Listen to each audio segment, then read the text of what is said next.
End of the day, sabi ko, you're my daughter and I accept you. I love you. Ang nasa utak ko lang nun, gusto ko na mabuntis. Ganun lang. Ganun kasimple. Gusto ko magkaanak. Pwede kang trigger, but you can also be the one that will give that peace and the understanding. Yung emotional regulation mo, tinetest din talaga with the children eh.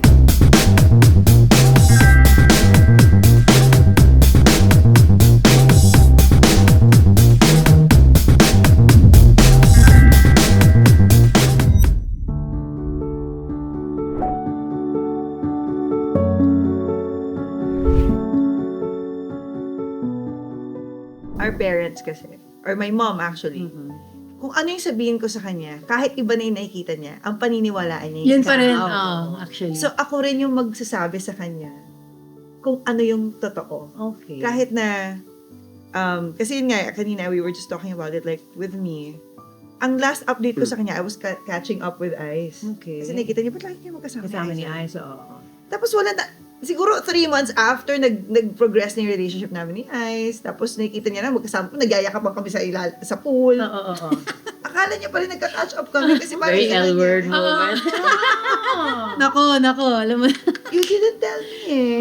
Parang, I will believe you. Okay. Kahit na alam ko, was that like with you or you had to confront her? No, I waited for her to tell me that. I mean, So how long since that time na 2 kasi hours? high school ka na? nga when, High school din ako nag-out eh. Third year high school.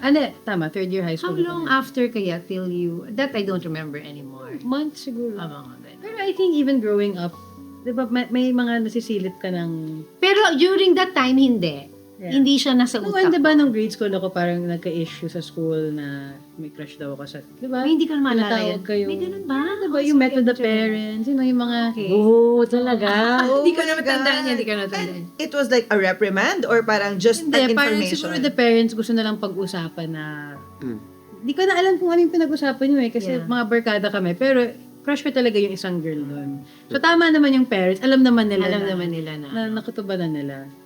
Pero high school lang, yung you got the confirmation. Because you said that you were, Mom, can I talk to you later? Tapos like, ayun na yun. ito na, It's diba? either that or buntis ako. So, Ay, parang hindi na ba? pumili ka na lang. Parang hindi. Feeling ko, eto na siguro. Ito na yung time. Yeah. Kasi seryoso, can we talk? Ba't may ganun? Yeah. Oh, wow. Yeah. Pero actually, yun yung gusto kong malaman from you. Kasi, like ako, I don't think, hindi ako nahuli na airpod ko. Honestly, On hindi ko, in a compromised Compromising position. situation. compromising spots. Yeah. Hindi ko, I Yung don't think sasabihin. I'd have that courage. To say. To say.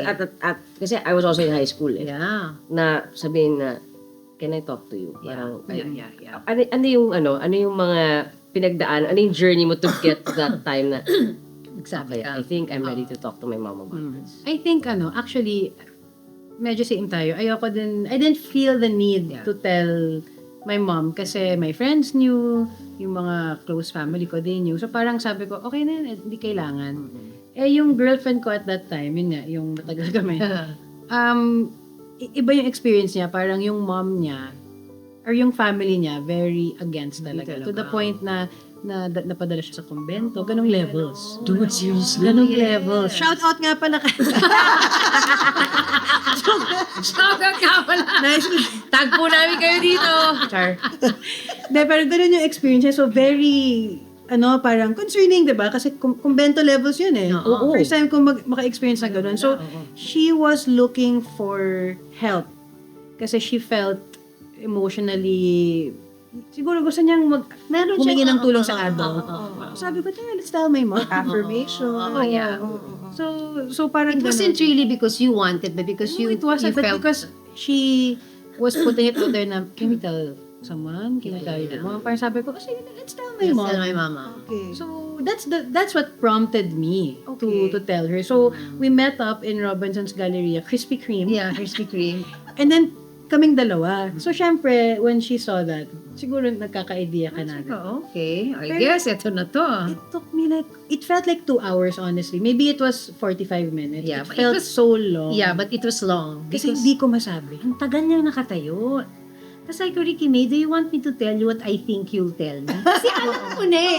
Sabi niya, no, ma'am, I have to be the one. Yes, Okay. okay. So, wait naman ako. Okay. So, 45 minutes later, Ay, mga hindi mo ganon. pahintay, in fairness to you, Consistent. Consistent ako. Yun yung language of love niya. Waiting. Time. Time. Taking time. Kasi ko, would you like something to eat? Kasi ang tagal eh. Hindi ko. Nagsabi ko, siguro hindi ninervous No, sila. and I didn't know that I would feel that way. Yeah. Parang sabi ko, bakit ba't ako nahihirapan? Kala ko ba no big deal? Parang why is it so hard? Why And share then you're actually who even you saying are? on behalf. Diba? It Oo, wasn't diba? really about So you. why do you think it was hard? Ayun na nga, so parang na-realize ko din na for me, personally, napaka-importante na masabi ko sa'yo. Kasi hindi naman ako nahihiya, hindi naman ako, for me, there's nothing wrong. Yeah, But yeah, I yeah. was having such a hard time sharing it. To Until verbalize. finally, sabi ko na lang, Mom, this is my girlfriend. Hindi ko nga sinabi, Mom, I'm gay. Sabi ko, Mom, this is my girlfriend. Ito yung nakakatawa. Sabi niya, I know. Iyak siya. Umiiyak siya. Tapos yung girlfriend ko katabi ko, umiyak din. Sabi ko, Sa Krispy Kreme. Yung mga hindi siya full store, ha? Yung mga kiosk-kiosk. Tapos, yung mga apat lang pwede maupo. Nung nakita ko yun, umiyak na rin ako. Nadaanan kami ng mga tao. Tapos umiyak na rin Umiyak siya. na rin ako. So mukha kaming tatlong tao din umiiyak sa Krispy Kreme. Oh my God. Diba? Nahawa na rin ako. Parang, iyak na rin ako.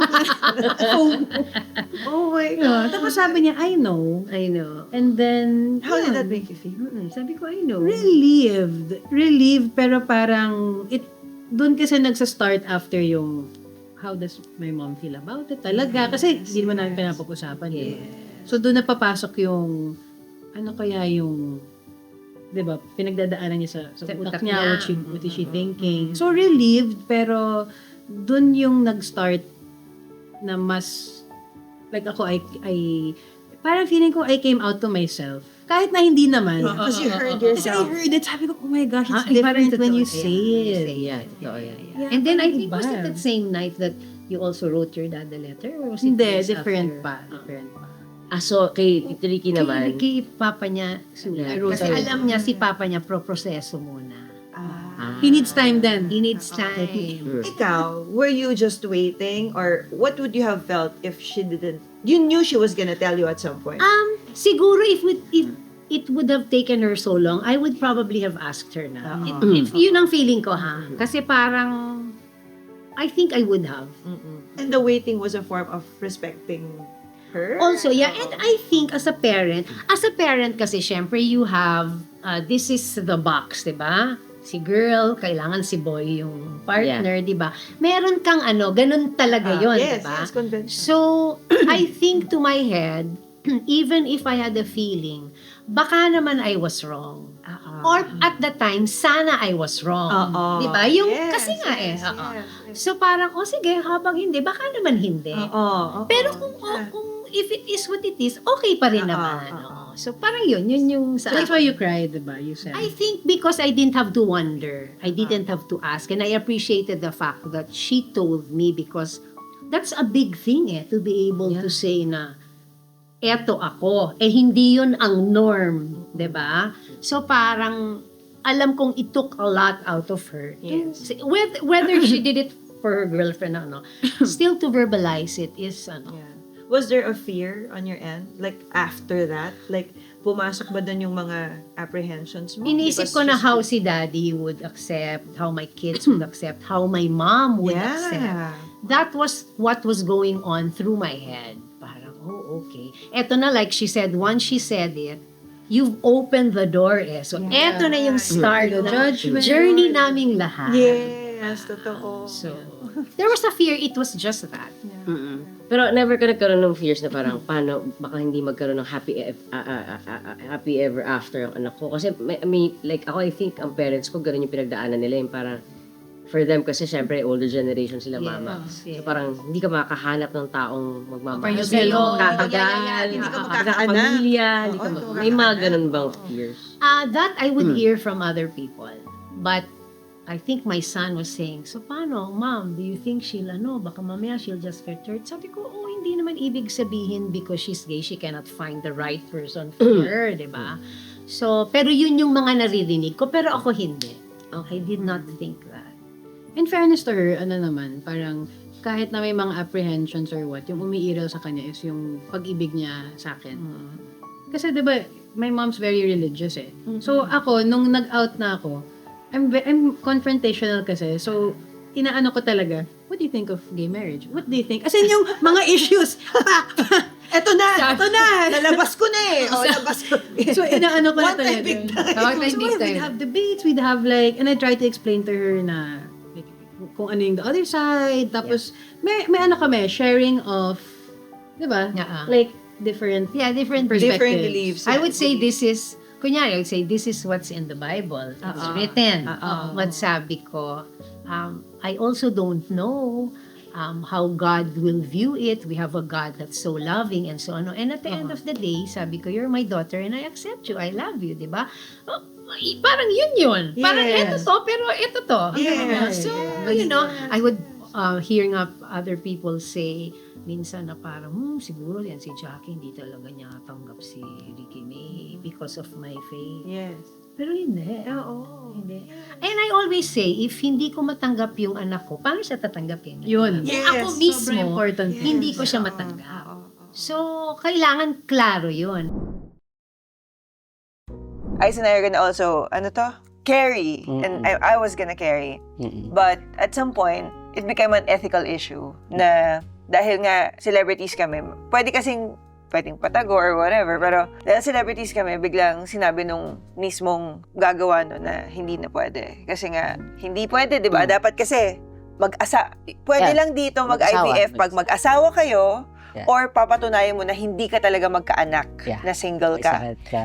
Oo, na may sakit ka. Pero yung, basta gusto nyo lang na magkaroon kahit na same-sex couple kayo, Or single, or ikaw kahit single ka single. na, wala kang sakit pero gusto mo magkaanak, hindi siya pwede dito sa Pilipinas. Which is weird, no? Kasi I remember we even asked sa Malaysia. So, di ba, iisipin natin Malaysia is such a conservative Muslim country, right? Na isipin natin mas mahigpit doon. But no.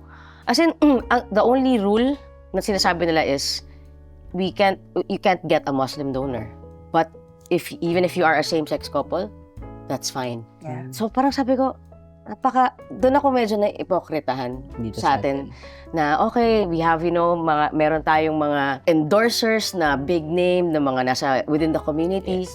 Pero pag tinignan mo talaga yung mga batas natin, or ito nga dude, hindi pa batas eh. It's just unethical. So parang, wow. They just Binigyan pa refuse ako to ng do it. option ng doctor na kausap ko na kailangan ko daw magpanggap na yung donor ko is may relationship ko. Binigyan pa ako ng ganun na sinasabi ko.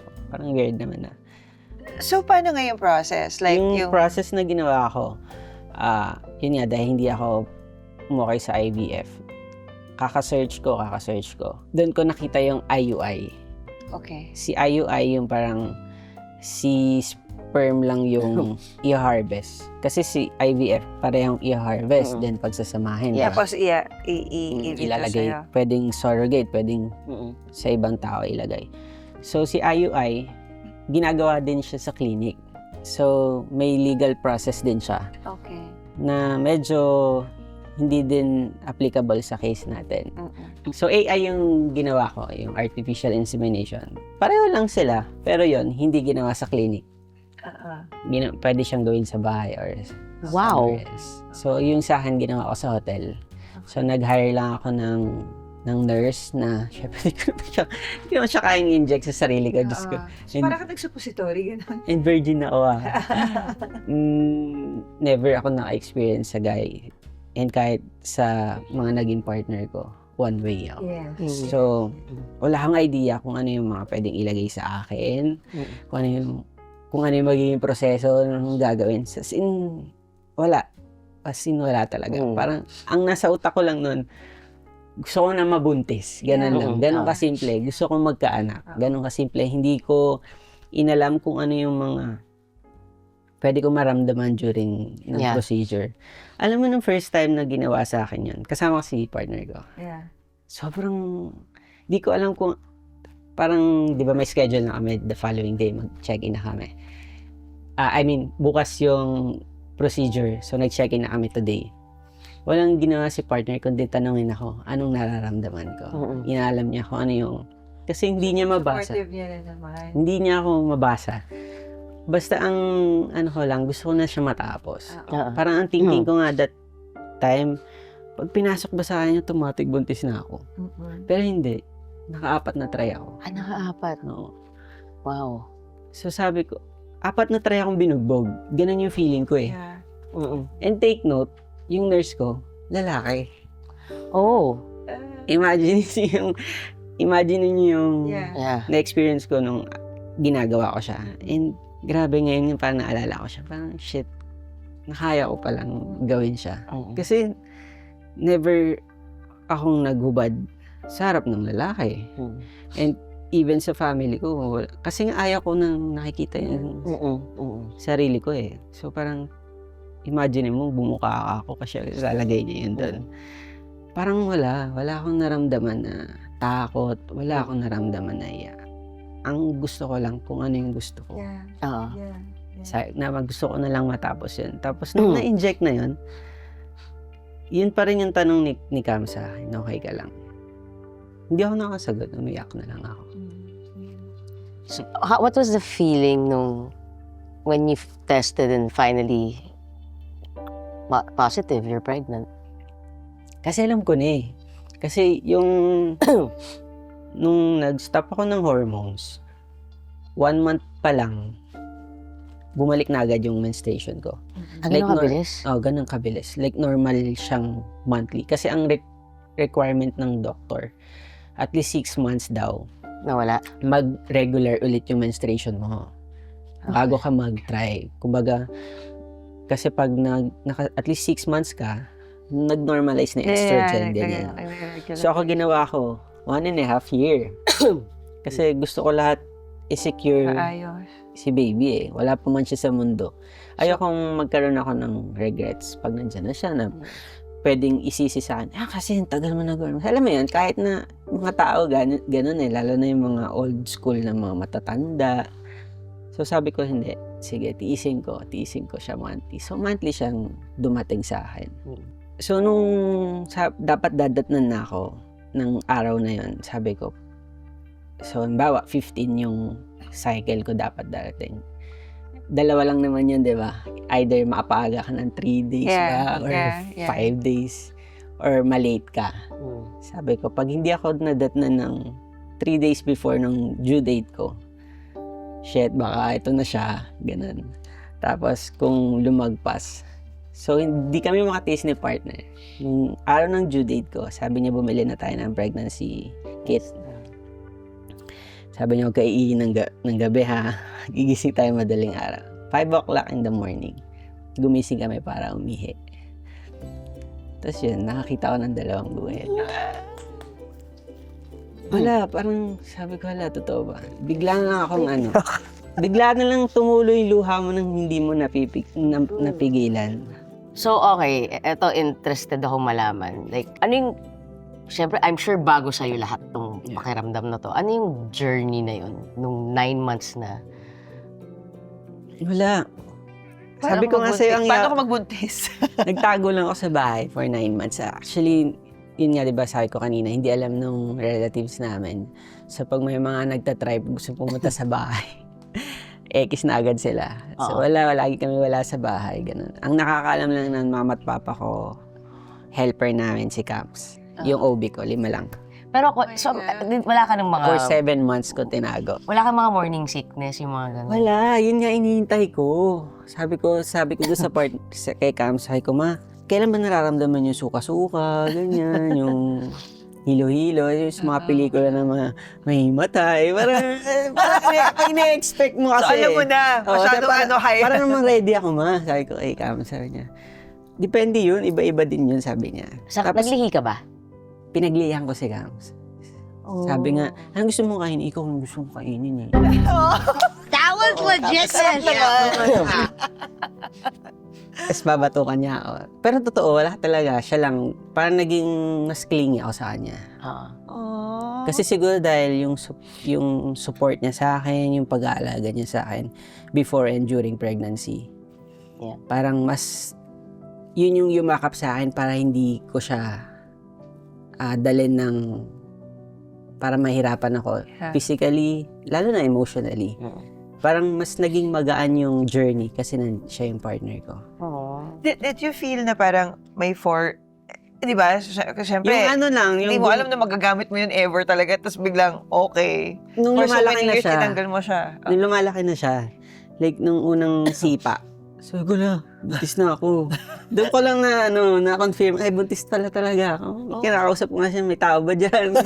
kasi nga dahil naka-hormones ako, medyo naging chubby talaga yung physique ko. So, parang hindi din siya naging mahirap sa akin itago. Kasi parang lang akong manginginom sa kanto na malaki yung tiyan, ganon. So, nung nabuntis ako, hindi ko talaga siya na-feel na may laman siya. Na-feel ko na lang talaga nung gumalaw-galaw na siya, mga 6 months yata yun. Na makikita mo talaga doon sa tiyan na may gumagalaw. So, ko lang, may tao nga sa loob. Sabi ko, buntis nga ako. Yan lang. Kasi, Ako nasasabi ko lang ngayon, may tae sa loob. Tao wala. iba Natatay pala. ka nga.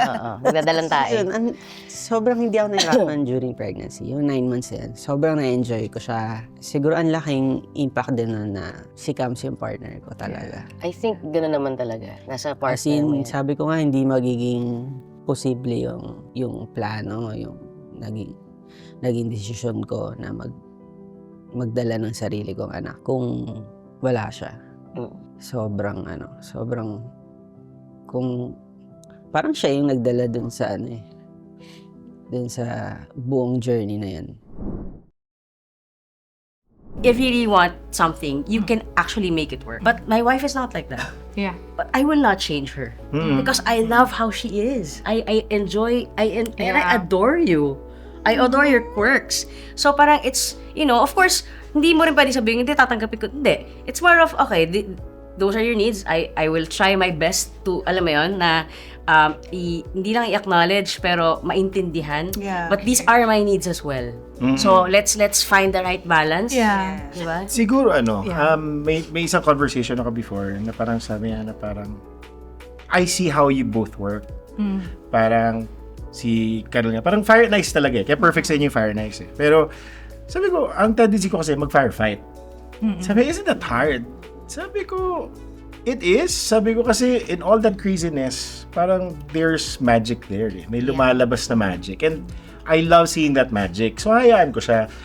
Ang concern is, yung sinasabi mo na may need ka din, yung parang you're supporting, tapos bigla in the end also parang sometimes it's our fault. Wait lang. Bakit parang, ibang usapan wait lang. Parang, di mo ba nakikita that hindi tolerating. I'm supporting this craziness even if it's hard. Yes. Ganon. So, and it's really that din na parang to be able to acknowledge in the end what he needs and to know na parang pagod ka na ayun, nakakapagod din kasi. Yung may mga ganun kaming pauses and moments na talagang pwede mo sabihin yung isang natin issue. sige. Yung sabi niya kasi na parang, basta nahirit siya na, ako kailangan ko mag-double time kasi nandyan ka.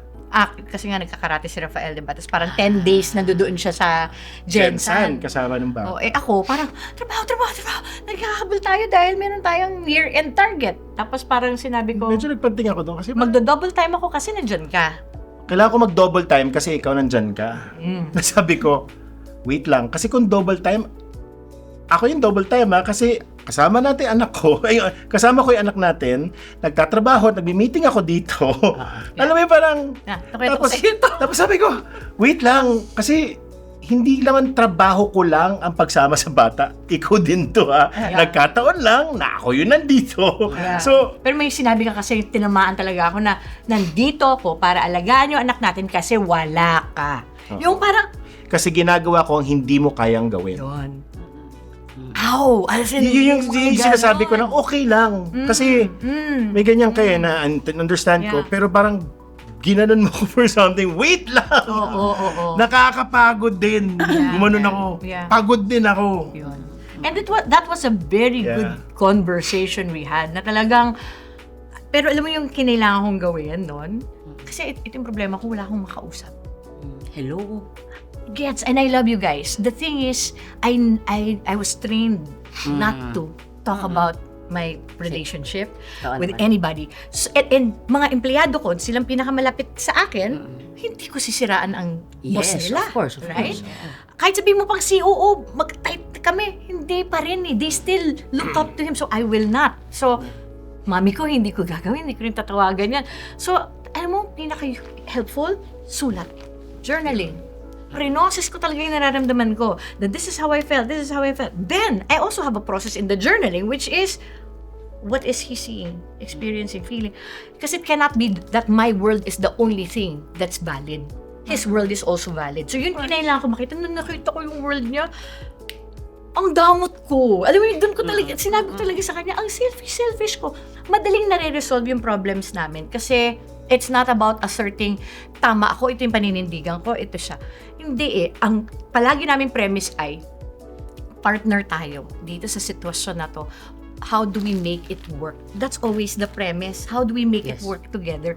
And in the end, naka-video call kami, nag-iyak na ako, kumahagulhol na ako, nag-uusap kami, naiyak na siya. Tapos pinapakita ko sa kanya after. Sabi niya, ang gwapo mo. Gwapo mo. Sabi ko, yun ang problema eh. Gagalitin mo ako para ganito itsura ko. Kasi ang gwapo niya talaga yung parang, pero yet, you can also find either, it's really how you accept things. That's how we process things.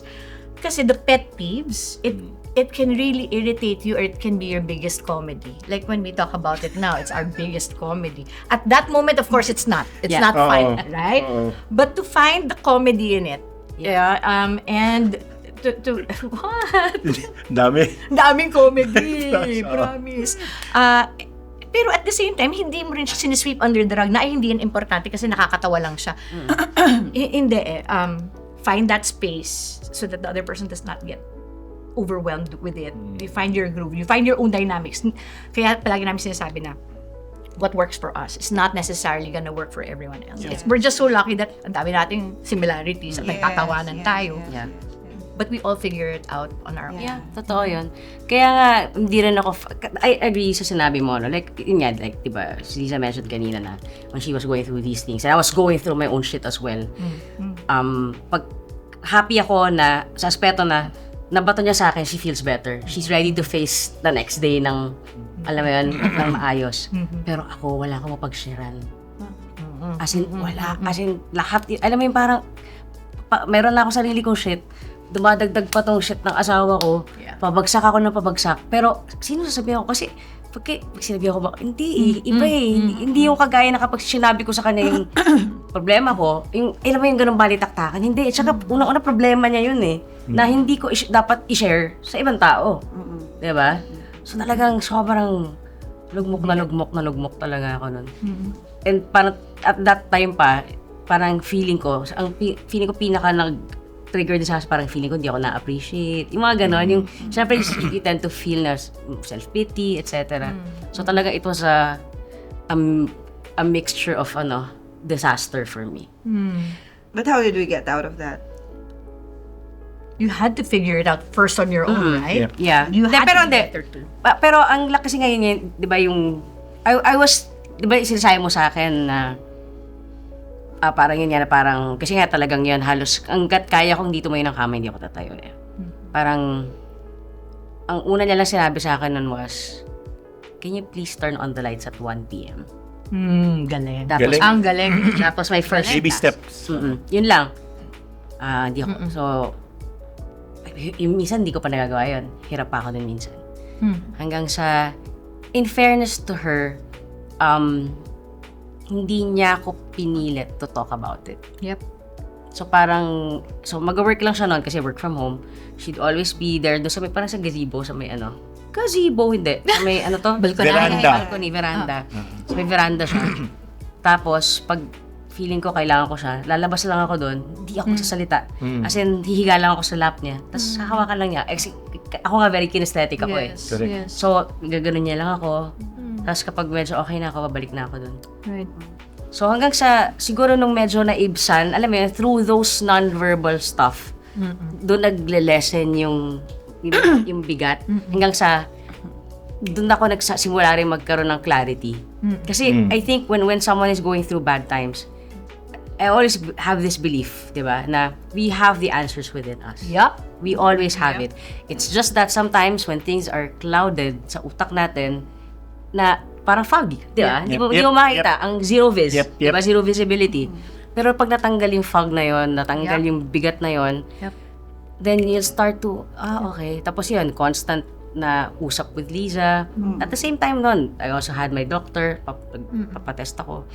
I mean, I'd talk to her. So, it was a process, it was slow, diba? But yun nga parang sino man nagka-count ng oras na dapat by ganito, okay ka na. Tama. Ang ganda nung sinabi niya. I mean, I like this discussion because it's about mental health, but I think it matters na couples. Yes. Kasi ang laki ng impact ng bawat isa sa mental health eh. Yes. Diba? Pwede kang trigger, but you can also be the one that will give that peace and Yes. understanding. Parenting style, kamusta? Like, ano ba kayo? Minsan nakikita ko para kayong nabalansin niyo yung pagiging chill pero at the same time may structure pa rin eh. Tama ba? Ano ba parenting style? Dahil siguro magkaiba kami ni China, nagkakaroon ng balanse. Magkaiba kami ng style ng parenting. Sige, what's your... Sinong disciplinarian? Actually, parang parehas kami. Pero mas si China yung mas si China yung Miss Minchin. Si Miss Minchin. Mas straight. Very on brand. Oo, very on brand. Pero, simula pa lang para maging magulang kami, parang bago pa lang ata lumabas si Stella, usapan na namin yung parang, ang rule namin, pag may, hindi pwedeng, kailangan nakasync kami dalawa. Kailangan nakasync kami, hindi pwedeng, like, bawa, Magkahiwalay kayo. mapagsabihan niya yung bata, tapos lalapit sa akin, tapos ako, mag-ano ka. Hindi, parang, dapat malinaw sa atin kung ano yung, ano natin. So, mas feeling ko mas madali sa amin na manavigate. So, syempre, hindi perfecto kasi tao lang din tayo, di ba? Tapos, we're still just trying to figure things out. Much like mga magulang natin dati na parang, pag pinagsabihan nila tayo, minsan naisip ko yun parang pag nagsasabihan ako ng tatay ko, syempre, parang, Nakaka-offend. hindi naman, pero parang may bigat sa yun yung sinasabi nila na pangaral nila, o ano man nila, di ba? Tapos na-realize ko tumanda ako at naging magulang ako na parang fini-figure out lang din pala niya. Yeah. Tapos kung ano yung sinasabi niya sa akin na ako parang, wait, tama, yun nga dapat. Pero alam kong siya fini-figure out niya. Ganon din ako sa mga anak ko. Pag napagsasabihan ko sila, nagbabounce back sa akin yung mga sinasabi ko minsan. Parang, oo nga, no? Dapat nga ganon. Ano sila? Like, do you allow them to speak their minds also? Oh, yeah.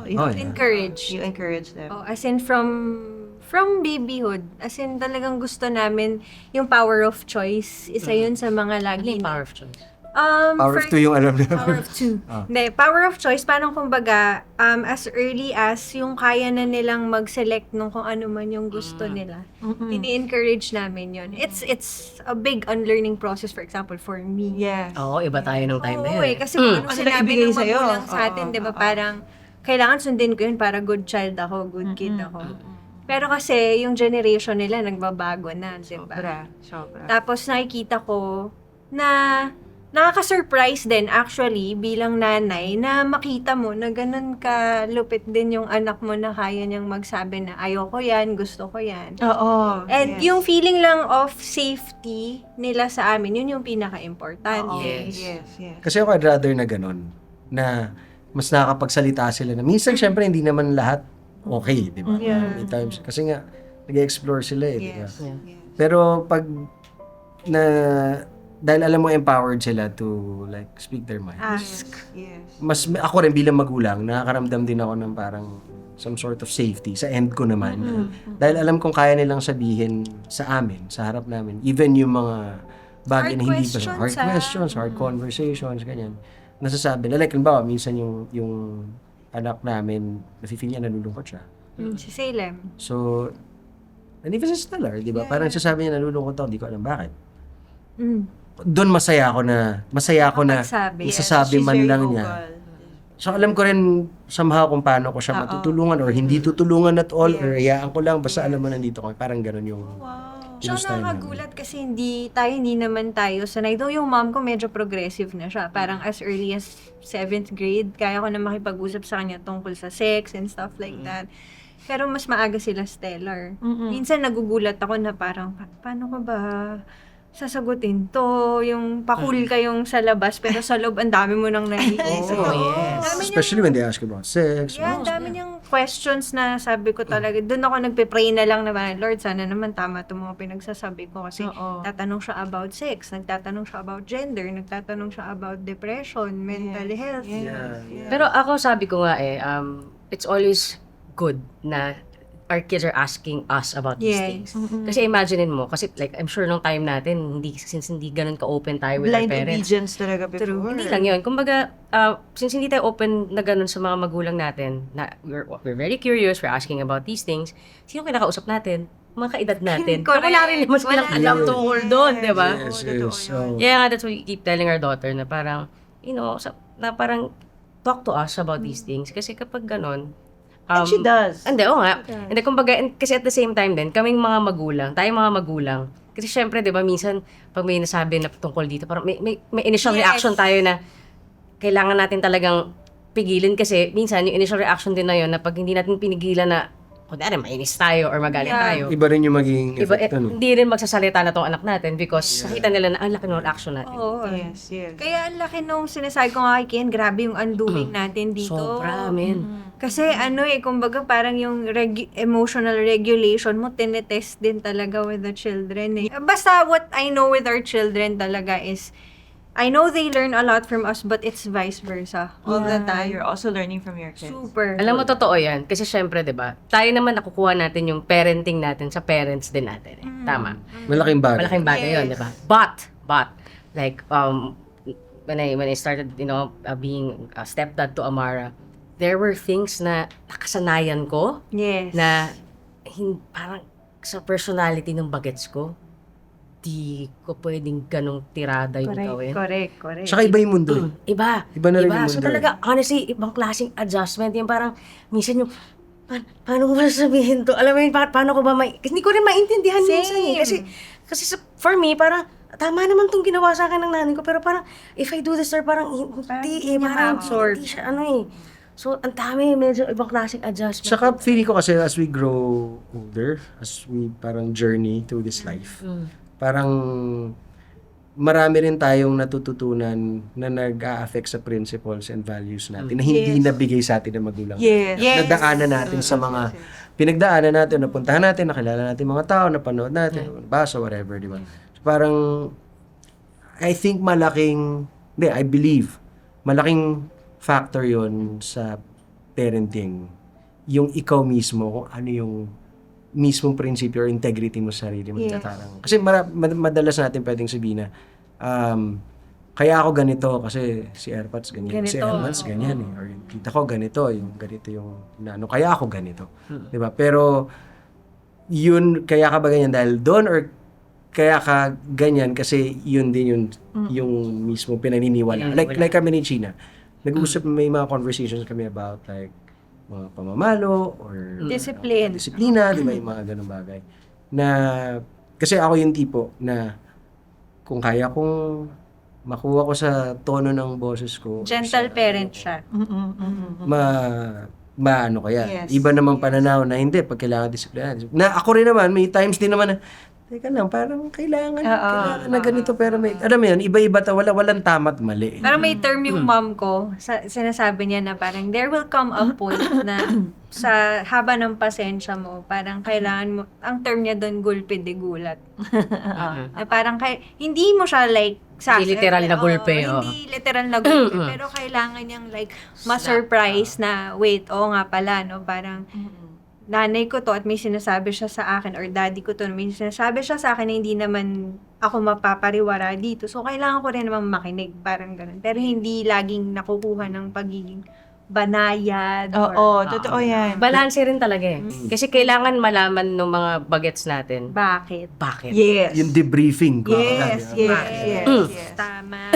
Hindi talaga pwede sa kanila yung sinasabi mo lang na, okay, mali itong ginawa mo, pinalo mo, you're not telling them why. Yeah. Lalo pa si Amara, she really grew up na, ina-explain namin sa kanya why, ba't kami nagalit sa kanya, o kaya bakit mali ito. So, lumaki siyang ganon. And then, when she moved to the US, iba ang parenting style yan. The dad. He's dad.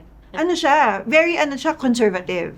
So, talagang traditional. malaking adjustment. Oo, traditional. And it's because, yun nga, he was brought up That way.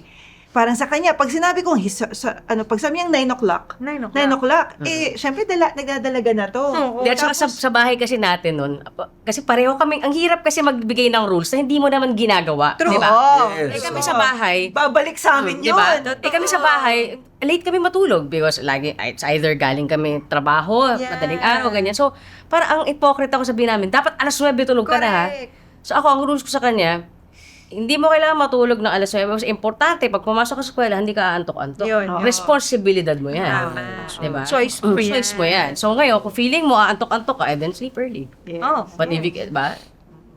And she learned na gano'n. So, it was a huge adjustment for her na, bakit gano'n? Parang, bakit dito parang, I need to just, I'm explaining I'm explaining kung bakit ako na late, bakit siya nasa nag-aaral sa why is she staying up late sa isang lugar pero hindi siya naiintindihan ng dad niya. Kasi magkaiba. Lumaki siya dito, she can speak her mind. Pero doon, sumasagot. Doon na siguro pumapasok yung kultura ng pagiging magulang din siguro.